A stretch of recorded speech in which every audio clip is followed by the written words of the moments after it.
Welcome to the Slop Temple. We pray this video helps. You start by making sure the device is updated and you know the Apple ID and passcode. This avoids delays. Open Settings, tap your name, then tap Find My. You need to enable Find My iPhone and toggle Share My Location so the phone can report position.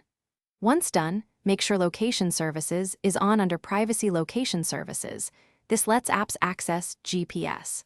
These first steps enable the system-level permissions required for reliable tracking.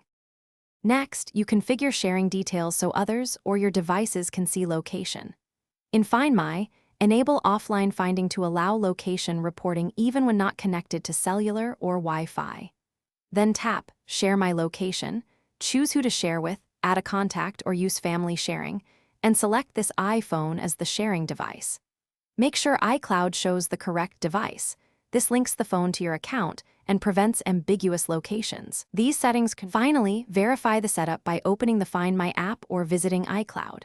Calm and confirming the live location appears.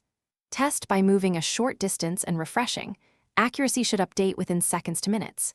If it fails or shows wrong location, toggle Location Services, sign out and back into iCloud, reboot the iPhone, and check network connectivity. Make sure low power mode, airplane mode, or restrictive VPNs aren't blocking GPS. This troubleshooting step resolves most common failures quickly. Thanks for watching. Consider subscribing if we helped you.